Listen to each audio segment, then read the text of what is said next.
और मनीषा कैसी हो? लिट्टी चोखा खा रही कि नहीं? भावरी चोखा खा रही है, स्टेटस रखती है आजकल, है ना? हाँ ठीक है, तो कल देखेगी ना video. Adam Smith, definition of economic मिला कहीं पे नीचे, इधर इधर। एडम स्मिथ, इनको बोलते हैं हम लोग फादर ऑफ इकोनॉमिक्स। अब फादर ऑफ इकोनॉमी मतलब जिन्होंने इकोनॉमी को इन्वेंट किया हो। इन्वेंट करना मतलब इकोनॉमिक वर्ड के बारे में लोगों को एक्सप्लेन किया हो, उसके बारे में पूरा डेफिनेशन दिया हो। That person is called Adam Smith, father of economics. The classical मिला कहीं पे, the classical economics Adam Smith also regarded as a father of economics. Objective type कैसा आएगा? Dash is a father economics, Adam Smith. Okay, Adam Smith is the father of economics. Adam Smith को बोलते father of economic का credit मिला। Okay, why has given the wealth oriented definition of economy, because wealth oriented definition of economic. Economy का मतलब ही क्या है? Wealth. Wealth oriented, oriented मतलब related, wealth related definition of economy means, economy means to create the wealth. Simple word में उन्होंने बोला भाई इकोनॉमी का एक ही मतलब पैसा।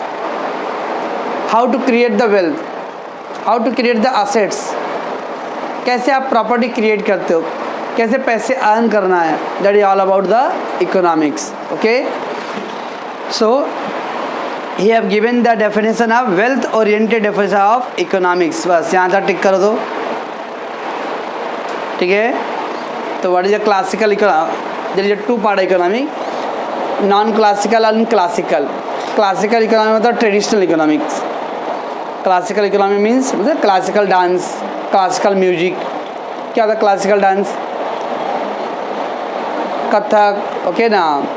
तो हमारी जो सांस्कृतिक जो है वो आजकल के वो गाना गाते भाव भाव करते करते पता ही नहीं चलता है। मैं रास्ते पे जा रहा था, भेलपुरी खाते हुए मिर्ची लगा, मैं क्या करूँ? हाँ, कुछ पता ही नहीं है। पुराने जाने पिक्चर देखोगे तो गाने का और वो जो स्टोरी है गाने का लिंक जाता था। अभी गाना इधर जा रहा है, म्यूजिक इधर जा रहा है, पब्लिक इधर नाच रहा है, कुछ पता ही नहीं चलता क्या हो रहा है गाने में। नॉन क्लासिकल आजकल है, ओके ना। पहले के म्यूजिक और गाना और पिक्चर का स्टोरी, एक उसका जो गाने में क्या आ रहा है वो स्टोरी के हिसाब से फील होता था। That is classical. तो इसे बढ़ दिया क्लासिकल इकोनॉमिक्स। क्लासिकल मतलब ट्रेडिशनल इकोनॉमिक। ट्रेडिशनल मतलब पारंपरिक। ओके, मिला है ना फर्स्ट लाइन में इधर क्लासिकल इकोनॉमिक्स एडम स्मिथ। तो economic Adam Smith is classical economic, traditional economics. चलो नेक्स्ट पेज पे आ जाओ। और जो डेट दिया ना 1776 उसको अंडरलाइन करो। कभी कभी मैच द कॉलम आएगा Adam Smith 1776। It means in 1776 he launch the definition of economics. Okay, an inquiry into the nature and cause of the wealth of the nation. An inquiry into the nature and cause of the wealth of the nation means कोई भी country में क्या सारे country एक जैसे अमीर और गरीब है क्या? नहीं। कोई भी कंट्री अमीर गरीब कैसे मालूम पड़ेगा? वहाँ का नेचुरल रिसोर्सेज कितना है। अभी इंडिया में नेचुरल रिसोर्सेज तो बहुत है, लेकिन हमारे पॉपुलेशन भी बहुत ज़्यादा है ना। अगर मैं 100 रुपये कमाता हूँ और मेरे घर में 10 लोग हैं तो एक आदमी पे कितना हो गया? 10-10 रुपये ही हुआ है। कोई 50 रुपये कमाता रहेगा लेकिन उसके घर में 2 ही लोग हैं तो 25 रुपये। वो 50 रुपये कमा रहा है तो भी 2 लोग को 25-25 पड़ गया। मैं 100 रुपये उससे ज़्यादा डबल कमा रहा हूँ लेकिन मेरे घर में पॉपुलेशन ज़्यादा है तो सबको 10-10 रुपये पड़ रहा है।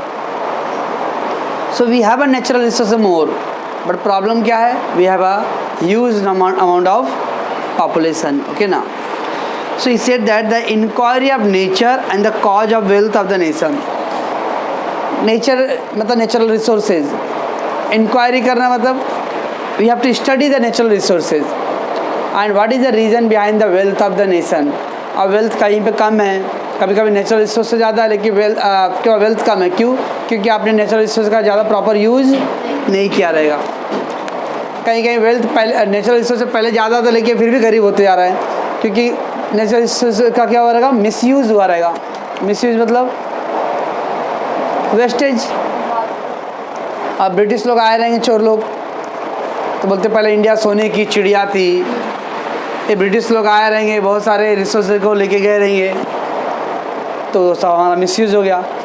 ओके ना? So Adam Smith define that economic as a wealth, science of wealth. वो अंडरलाइन करो लास्ट का line. Adam Smith define economy as a science of wealth. He simply given the word पैसे कमाना, पैसे अर्न करना, that is all about the economics. आप कैसे earn करते हो, चाहे वो 1 नंबर का बिजनेस कर रहे हो कि 2 नंबर कर रहे हो कि 4 नंबर कर रहे हो, उससे फ़र्क नहीं पड़ता है। How to create the wealth, कैसे असेट्स क्रिएट करना है। Okay, that is all about the economics. What the key point given, क्या क्या मेन पॉइंट एडम स्मिथ का है? Laissez faire, non intervention of the government. Laissez faire मतलब full freedom.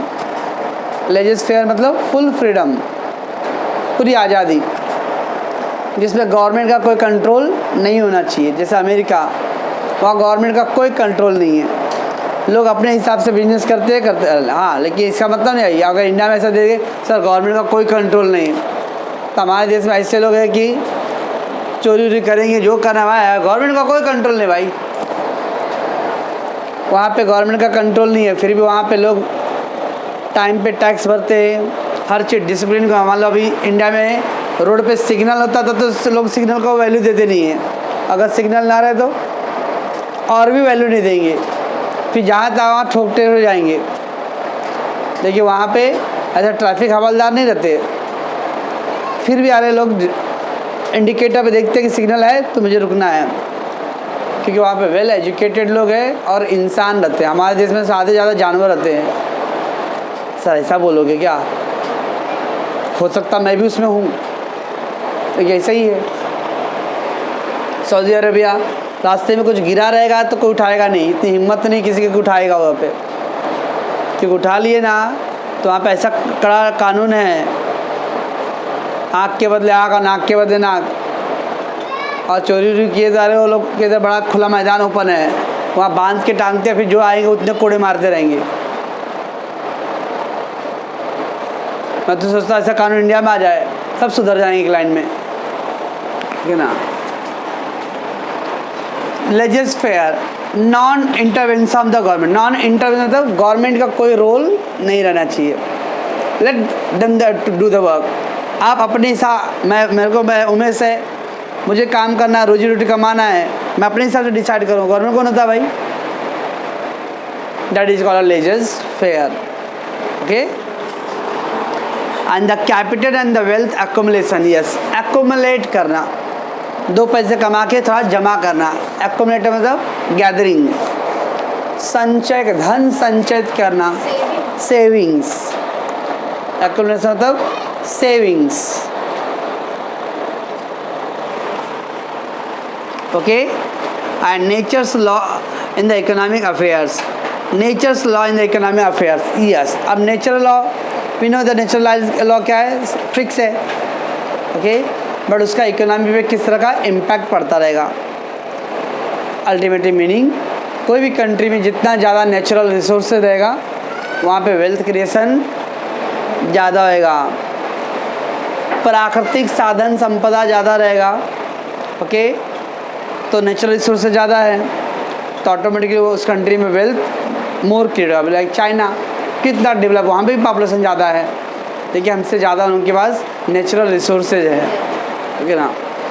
जब natural resources ज़्यादा रहेगा तो उसका मतलब बेनिफिट और वेल्थ मोर क्रिएट होएगा। Okay,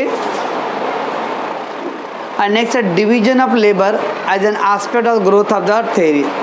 division of labour, yes, अब सपोज इंडिया में अब कोई टीचिंग का काम कर रहा है, कोई कारपेंटर का काम कर रहा है, कोई पेंटिंग का काम करेगा, सब अपने अपने हिसाब से काम करते। That is division of labour. क्या सारे लेबर एक ही जैसा काम करते क्या? नो, हर एक की अपनी कैपेसिटी क्या है, नॉलेज स्किल क्या है, एजुकेशन क्या है, ओके, उसके हिसाब से उनकी चॉइस क्या है, ये भी तो इम्पोर्टेंट है। कभी कभी आपको काम तो आता है लेकिन आपको पसंद नहीं काम, तो नहीं करोगे आप, that is choice. That is called division of labour. Labour को डिवाइड करो, ओके। ए 4 पॉइंट की पॉइंट है who is given by the Adam Smith. Adam Smith given first point क्या है, laissez faire. Laissez faire means no government control और no government intervention. Intervention मतलब दखल अंदाजी देना, मतलब बीच में टांग नहीं आने का, तो गवर्नमेंट का नो टांग अड़ाई, okay, no government control. Then capital wealth accommodation, कैसे आप वेल्थ को सेव करते हो। अगर आपको सब, मैंने आपको कल एग्जांपल बोला रहेगा, अब उस टाइम मेरे मम्मी पापा को 25 पैसा 50 पैसा सैलरी मिलता था, तो उतने में पॉसिबल नहीं है, लेकिन 10 पैसे 1 पैसे 2 पैसे 4 पैसे जमा करते करते करते कुछ जमा हुआ रहेगा, उसका घर खरीद रहे हैं। क्योंकि हम लोग पहले 5-6 साल तक तो प्लास्टिक का टेंट बांधते ना, वैसे ज़िंदगी हम लोग जिए हैं, तो यार कभी नागोबा भी आ जाते थे। तो that is called wealth create. तो अगर आप सेविंग नहीं करोगे, जैसे आपको भी कुछ, मान लो आप सोचो कि 12th में आना, मैं था पॉकेट मनी सेव करता हूँ, ओके, एक साइकिल खरीदना है, मोबाइल खरीदना है, वटेवर जो भी खरीदना है, तो उसके लिए आपको पैसे क्या करना पड़ेगा, सेव करना पड़ेगा ना, विदाउट सेविंग तो होगा नहीं। That is called accumulation. And natural law in the economic affairs, natural resources, how the natural resources कोई भी इकोनॉमिक के लिए इम्पॉर्टेंट रोल होता है, okay. And then the division of labour, labour we have to divide into different work according to their knowledge, experience, skill and talent, और उसके बाद क्या बोलते हैं हम लोग, चॉइस है उसके बेस पे, ओके। पॉज करो बच्ची, उसको जाने के लिए क्या उसको। प्रोफेसर अल्फ्रेड मार्शल मिला कहीं पे, तो उसका पढ़ा देखो, neo classical economics professor Alfred Marshall मिला, has given the welfare oriented definition of economics. बस याद है, अंडरलाइन करो, welfare oriented definition of economics. अभी एडम स्मिथ ने क्या दिया था, वेल्थ ओरिएंटेड इकोनॉमी दिया था डेफिनेशन, और ही given the welfare. Alfred Marshall बोलता है खाली वेल्थ क्रिएट होने से मतलब नहीं, आप कैसे उस वेल्थ का यूज़ करके लोगों को ज़्यादा से ज़्यादा सर्विस प्रोवाइड कर रहे हो, दैट इज वेलफेयर, समाज सेवा, सोशल वर्क, ओके ना। आपके पास बहुत सारे वेल्थ है लेकिन फिर भी पब्लिक गरीब है, तो क्या मतलब है। जैसे अब इंडिया में 10% लोग बहुत ज़्यादा रिच है, ओके ना, और उनके पास 90% प्रॉपर्टी है इंडिया का, अब बाकी 90% लोग हैं उनके पास केवल 10% प्रॉपर्टी है, ओके। तो 10% लोगों के पास 90% है, वो लोग खा के मरेंगे, और 90% में खाली 10% है तो लोग बिना खाए मरेंगे सब। That is imbalance. So we have a lot of wealth, but वो वेल्थ क्या है, इम्बैलेंस है। somebody having the more and somebody having the nothing, okay now.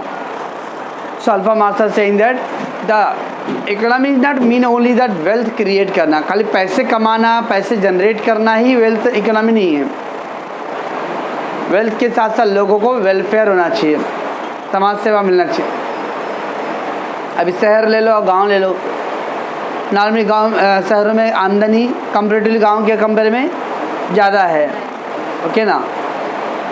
अब यहाँ एक पार्ट टाइम भी जॉब लोग करते तो 8,000 10,000 कमा लेते हैं, और गांव में 10,000 का जॉब सोचना पड़ता है, और खेती में कितना आएगा, होता भी है नहीं भी होता है,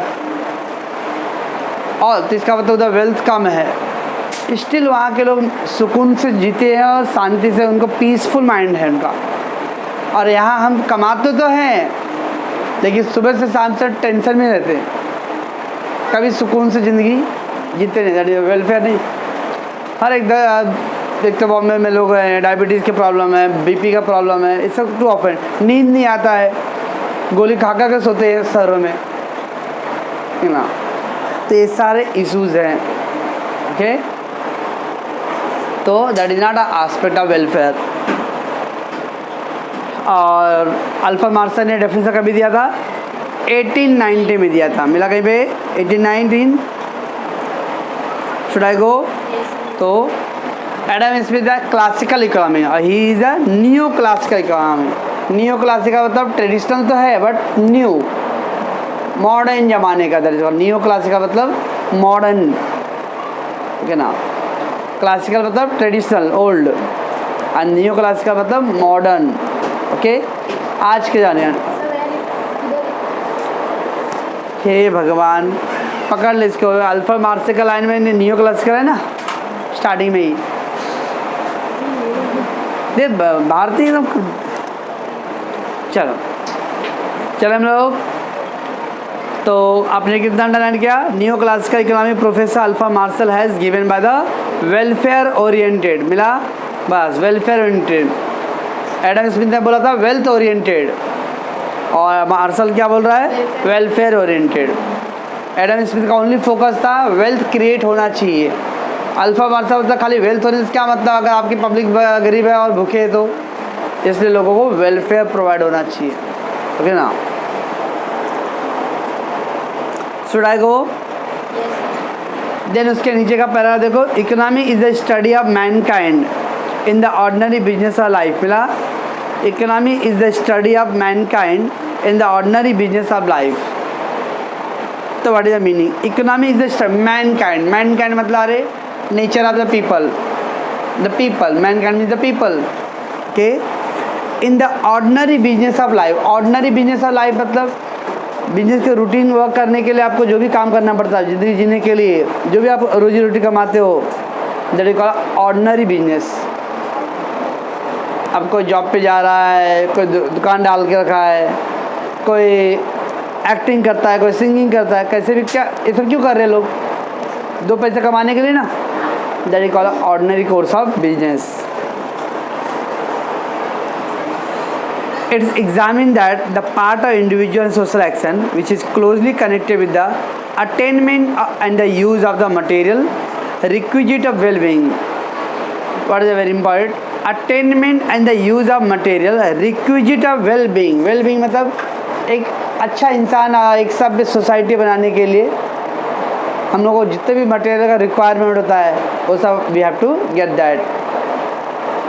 एक सभ्य ज़िंदगी जीने के लिए मीन्स एकदम वेल बीइंग।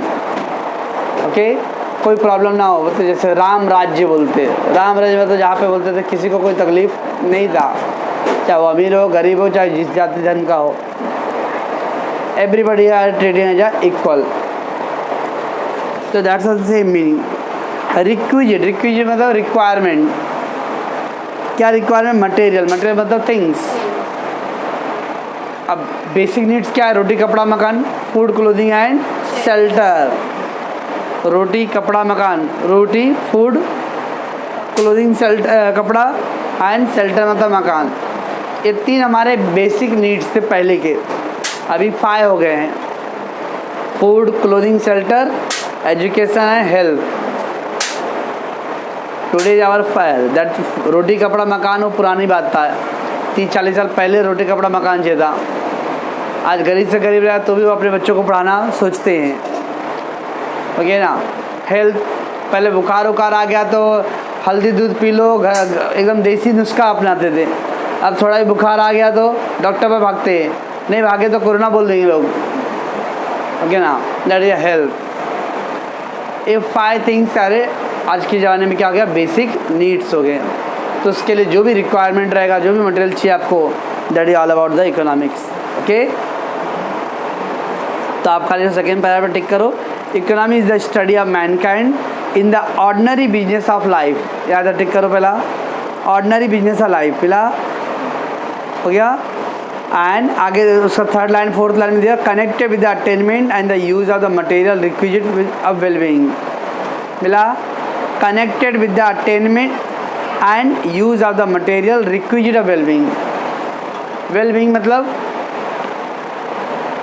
एक यस वेल सेटल, एक अच्छे इंसान के लिए और आपको मीन्स आरामदायक ज़िंदगी जीने के लिए जो भी रिक्वायरमेंट है that we have to fulfil. Okay, चलो मैं आगे। अल्फा मार्शल का की पॉइंट क्या था? Study of an ordinary man, yes. अल्फा मार्शल का सबसे इम्पोर्टेंट पॉइंट था, इट्स नॉट नेसेसरी कि मैं मुकेश अंबानी, अडानी, ये लोग के बारे में स्टडी करूँ। No, we have to study about the ordinary common man. Ordinary मतलब कॉमन मैन, आम पब्लिक की बात। आम और पब्लिक नहीं, महंगो और पब्लिक नहीं, local people. Okay, economy is the behavioural science, yes. Economy is the behavioural science मतलब बिकॉज अल्टीमेटली इकोनॉमी क्या है? सोशल साइंस है, और social science connected with the human being. और इंसान का बिहेवियर एक जैसा है कि अलग अलग है? अलग अलग है। Study of material welfare, yes. Material मतलब सोर्स, रिक्वायर मीन्स कैसे जो भी लोगों की ज़रूरत है वो फुलफिल होना चाहिए। एंड लास्ट वन है economy not simply the study of wealth, yes. Adam Smith और मार्शल का ना 36 का आंकड़ा होता था। एडम स्मिथ ने बोला था वेल्थ क्रिएट होना चाहिए, मार्शल बोलता है खाली वेल्थ क्रिएट होने से इकोनॉमी नहीं होता। देखो लास्ट लाइन क्या है, economy is not simply to study of wealth, yes. खाली वेल्थ के बारे में स्टडी करना इकोनॉमी नहीं है, लोगों को वेलफेयर प्रोवाइड होना चाहिए। कभी कभी आपके पास सब कुछ है, फिर भी आप के पब्लिक या आपके लोग जो हैं वो दुखी हैं, ओके ना। जैसे पंजाब ले लो, Punjab normally well developed state है इंडिया का, लेकिन स्टिल वहाँ पे जो यंग जनरेशन है वो आपने एक पिक्चर देखा उड़ता पंजाब, एकदम 10-10, 12-12 साल के लड़के आजकल स्मोकिंग करते हैं, गांजा पीते हैं, ड्रग्स कर रहे हैं। 70% यंग जो पंजाब के हैं वो इस समय इस तरह की चीज़ों में आ गए हैं। तो क्या फ़ायदा फिर? डेवलप स्टेट है लेकिन वहाँ का यंग जनरेशन अभी आगे अगले 50 साल के बाद अगर सोचेंगे कि दुनिया क्या हुआ पंजाब के बारे में, तो शायद वहाँ पे यंग जनरेशन बचेगा ही नहीं, ओके ना। तो that is a problems, okay. Tick करो 4 पॉइंट को, पॉज कर दोस्तों। इकोनॉमिक को 2 पार्ट में डिवाइड किया। Economic divide into 2 parts. Economic divide into 2 parts. First one is a micro economic. First one is a micro economic and the second one is a macro economic.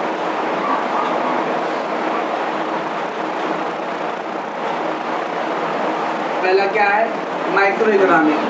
दूसरा क्या है? Macro. ये MICRO है, micro, और ये MACRO, macro. हाँ, दोनों से भी लग रहा है, micro and macro. Okay, micro word का मतलब है small, micro means small and when the macro means large. Micro means small while the macro means large. Okay, while microeconomy study individual unit,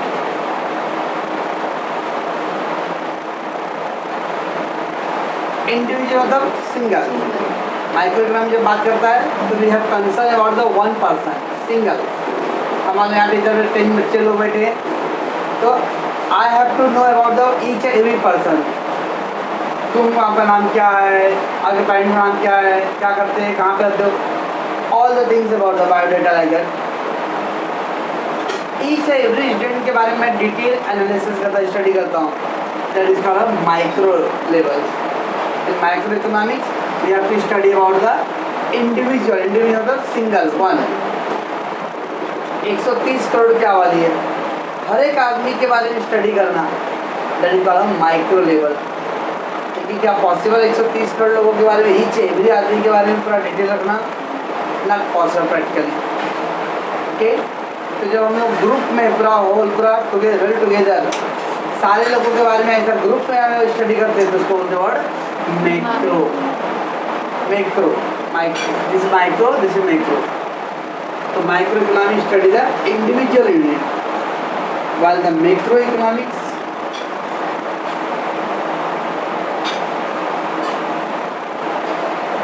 study as a whole। WHOL, whole मतलब all, है ना। और ये class क्या है, कैसा class है, बहुत अच्छा, वेरी गुड क्लास है। ये ओवरऑल बोला मैंने, लेकिन जब मैं एक ही को पढ़ूंगा, स्वेल गुड है ना, नागिन महागुड है, ईच एवरी इंडिविजुअल के बारे में। तो I am following the micro. पूरे जंगल, फॉरेस्ट, फॉरेस्ट में वन ट्री होता है, मल्टीपल। ओवरऑल जब मैं बोला होल फॉरेस्ट के बारे में बात कर रहा हूँ, मैक्रो। पर फॉरेस्ट के अंदर मैं ईच एवरी ट्री के बारे में स्टडी करने की सोच रहा हूँ। एक क्या है, इकोनॉमिक का टेक्स्ट बुक है, मैक्रो। अब टेक्स्ट बुक के अंदर ईच एवरी चैप्टर रहेगा, चैप्टर, तो मैं हर एक चैप्टर के बारे में स्टडी करने की सोच रहा हूँ, माइक्रो। स्मॉल लेवल पे माइक्रो, लार्ज लेवल पे मैक्रो। इंडिया में कितने स्टेट्स हैं? How many states we have? 29। We have 29 states. Each every state के बारे में स्टडी करते तो माइक्रो। पूरा इंडिया के बारे में स्टडी करूँगा तो फिर हर एक स्टेट के अंदर क्या है, डिस्ट्रिक्ट है, ओके ना। महाराष्ट्र में डिस्ट्रिक्ट है, no idea, jet idea, 35 district. In Maharashtra 35 जिले हैं, उत्तर प्रदेश में 62, 80।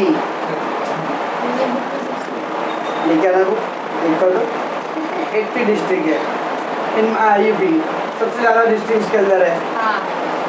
तो यूपी में 80 डिस्ट्रिक्ट। तो पूरा जब ओवरऑल यूपी के बारे में बात करें तो मैक्रो, और ईच एवरी डिस्ट्रिक्ट के बारे में स्टडी करना तो माइक्रो, ठीक है।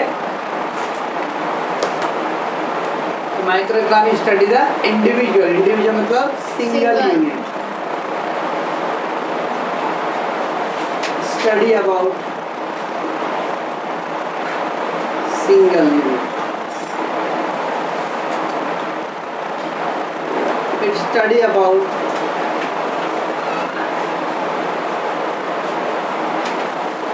particular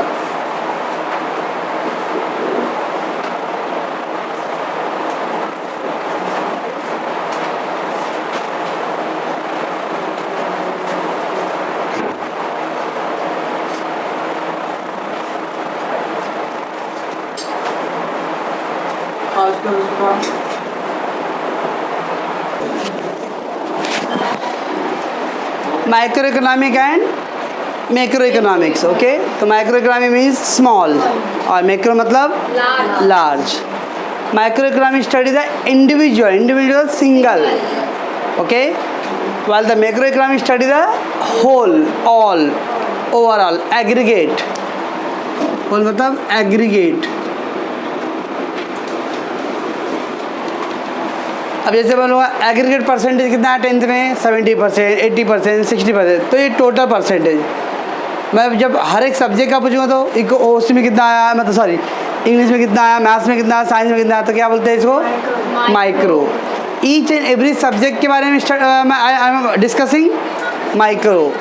ओवरऑल मैं 10th का रिजल्ट पूछ रहा हूँ, that is a macro, okay. Study about the single unit, one, for the study about the total, all, okay. Study about the particular firm, firm मतलब business, firm is small business, firm म्हणजे small business।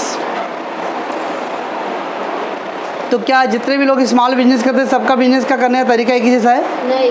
सब लोग एक ही product का business करते हैं? नहीं। कोई क्लोथ का करता है, कोई पेंटिंग का करता है, कोई बुक्स का कर रहा है, कोई ज्वेलरी का कर रहा होगा, डिफरेंट डिफरेंट। कोई वड़ा पाव समोसा पाव का बिजनेस कर रहा होगा, कोई zomato.com पे रहेगा, स्विगी। हाउस होल्ड सबके घर के रहन सहन सबके अलग अलग है ना, कि कैसे रहेंगे? House hold, house hold means घर। इंडस्ट्री मालूम है आपको? पर सारे इंडस्ट्री में एक ही प्रोडक्ट होता है, there is different different, sugar industry, Parle G industry, तो there is an number of industry, okay. Textile industry, कपड़े का इंडस्ट्री, ओके। ऑटोमोबाइल इंडस्ट्री क्या था? Automobile vehicle, machine, vehicle, motor, car, okay, that is automobile. Auto अलग, mobile अलग नहीं। Automobile मतलब 2 wheeler 4 wheeler जो बनते हैं ना, truck, lorry, vehicles. And particular product, each and, particular मतलब each and every one, okay. पर the macro economic study about the overall form, all form के बारे में स्टडी करना, नॉट द वन फॉर्म के बारे में। Study about the whole industry, India में जितने भी इंडस्ट्री है वो सबके बारे में we are discussing. Study about the all the household and study about the all the product. एक ही वर्ड याद रखने हैं, जब मैं कोई पर्टिकुलर चीज़ किसी एक के बारे में मेरा फोकस है, it mean I am following the micro base, okay. और जब मैं ओवरऑल बात कर रहा हूँ, इट इज कॉल्ड मैक्रो, बराबर है। And it study the single tree, micro economy, while the macro economy it is study about the whole forest. जब मैं पूरे जंगल के बारे में स्टडी कर रहा हूँ, मैक्रो। और जंगल का मैं एक पर्टिकुलर ट्री के बारे में स्टडी कर रहा हूँ, माइक्रो। कॉलेज FYJC से लेकर डिग्री कॉलेज तक है, ओके। बट व्हेन आई से ओनली FYJC 11th स्टैंडर्ड का, तो 1 बैच 1 क्लास, ओके, तो माइक्रो। अब FYJC में भी डिवीजन है ABCD, are you okay? ABCD 4 division है। If I study about only the A division, B division, separate division के बारे में, तो again I am doing the micro, okay. तो जब पीसेस में डिवाइड करके आप हर एक पीस को स्टडी करते हो, माइक्रो। पीस में डिवाइड नहीं बल्कि पूरा एक साथ आप पूरा एज अ होल आप स्टडी करते हो, इट इज़ कॉल्ड अब सब इंडिया रोज न्यूज आता रहता है, कोरोना से मरने वालों की संख्या देश में बढ़ते जा रहा लगातार, वो ओवरऑल नंबर दिखा रहा है। लेकिन जब हम लोग हर स्टेट वाइज लेते तो दिल्ली सबसे ज़्यादा है, महाराष्ट्र सबसे ज़्यादा है, फिर दिल्ली है, फिर गुजरात है, फिर राजस्थान है, ऐसे स्टेट वाइज है, दैट इज अ माइक्रो। जब डेटा आप स्टेट वाइज रखते हो, दैट इज माइक्रो। ओवरऑल पूरे इंडिया के बारे में बोलते हैं हम लोग, मैक्रो। बच्चों को समझ में आ रहा है? आज मैंने इसका बैकग्राउंड सेट कर दिया हूँ, कल हम लोग इसके ऊपर पूरा डिटेल पढ़ेंगे, ओके। पाउस का छुट्टी।